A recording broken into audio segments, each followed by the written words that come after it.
जय माता दी दोस्तों, शुभ भादव मास और तीज के व्रत की बहुत सारी शुभकामनाएं।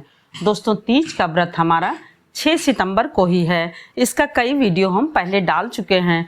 तो अब दोस्तों आज एक बात आ गई कि आज बृहस्पतिवार है, यानी 5 सितंबर को बृहस्पतिवार है। तो जिन लोगों का बृहस्पतिवार का व्रत है वह कैसे करें, वह क्या करें, अन्न खाएं कि ना खाएं, क्योंकि कुछ लोग अन्न नहीं खाते हैं, फलहारी ही बृहस्पतिवार का व्रत रहते हैं।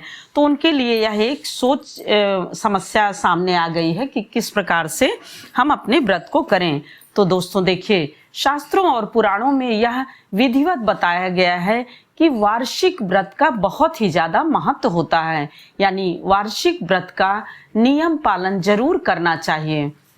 साप्ताहिक व्रत ऐसे होते हैं जिनमें कि हम परिवर्तन कर सकते हैं, कुछ जो जरूरी हो। अब आज बृहस्पतिवार है, यानी 5 तारीख को, और 6 को ही तीज का व्रत है, यानी हरतालिका तीज का व्रत है।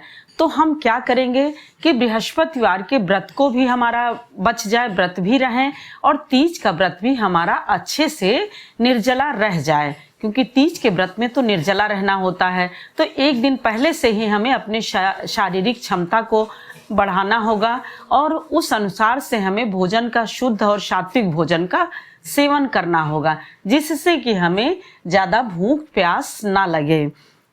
तो दोस्तों, आज जो बृहस्पतिवार के व्रत में जो अन्न खाते हैं उनके लिए तो कोई मुश्किल नहीं है। वह अन्न जो है एक बार शाम को अपना जो भी भोजन बनाते हो, शुद्ध और सात्विक भोजन, वह बना करके एक बार भोजन कर लें। यदि वह नमक खाते हैं तो नमक खा सकते हैं, और नहीं भी खा रहे हैं तो शाम को जब आप भोजन करें तो आज खा सकते हैं, यानी बृहस्पतिवार के दिन शाम को खा सकते हैं, क्योंकि दूसरे दिन आपको तीज का व्रत रहना है। और जो लोग फलहार करते हैं, वह भोजन नहीं करते हैं, तो उनका भी साप्ताहिक व्रत को कहा जाता है कि सूर्यास्त जैसे ही होता है, वह व्रत पूर्ण माना जाता है। यानी सूर्यास्त के बाद इन सब व्रतों का पूर्ण रूप से महत्व माना जाता है। तो आप नमक ना खाइए, अगर मन है तो नमक ना खाइए, परंतु आप शुद्ध और सात्विक भोजन का सेवन कर सकते हैं। उस भोजन का सेवन करने से आपका बृहस्पतिवार का भी व्रत पूर्ण हो जाएगा, और तीज के व्रत का सुबह आपका अच्छे से संकल्प हो जाएगा। तीज का व्रत आप अच्छे से रह सकेंगे। और संयोग देखिए कि आज यानी बृहस्पतिवार के दिन जो है आपका 5 तारीख है और 6 तारीख को आपका तीज है। तो 5 तारीख को लड्डू गोपाल की बरही पड़ रही है। तो आप लड्डू गोपाल को भोग लगाकर, जो भी भोजन या जो भी बनाते हैं, भोग लगाकर तुलसी दल डाल के उस प्रसाद रूप भोजन को ग्रहण कर सकते हैं, क्योंकि वह प्रसाद बन जाता है। और प्रसाद ग्रहण करने में कोई भी दिक्कत नहीं होती, कोई भी ऐसी चीज गलत कुछ मन में सोच आनी ही नहीं चाहिए।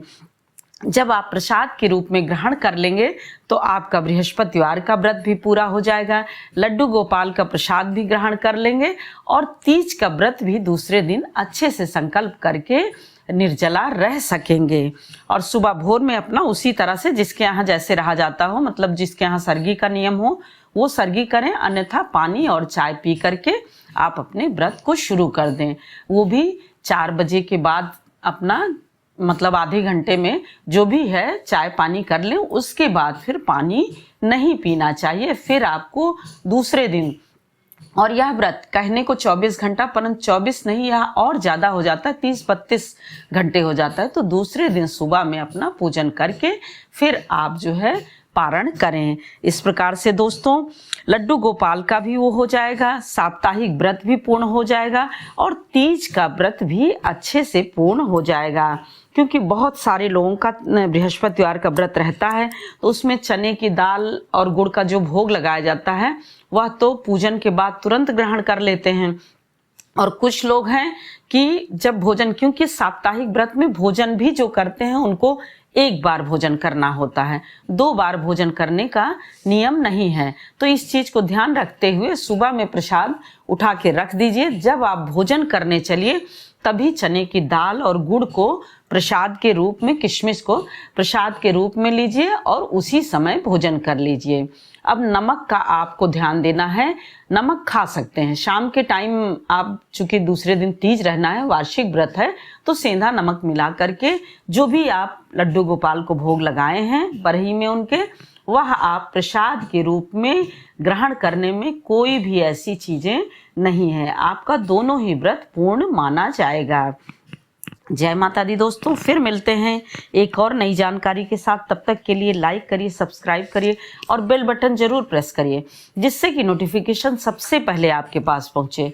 और यदि यह जरा भी सहायक हो तो कृपया शेयर करना बिल्कुल भी ना भूलिए, क्योंकि आपके एक लाइक, कमेंट, शेयर करने से हमारे मनोबल बढ़ते हैं और हमें आगे बढ़ने का मार्ग प्रशस्त होता है, या फिर हमारा मार्ग आगे बढ़ता रहता है। शुभ तीज, अच्छे से तीज आप सब लोगों का बीते, यही शिव जी से प्रार्थना है, गौरा माता से प्रार्थना है।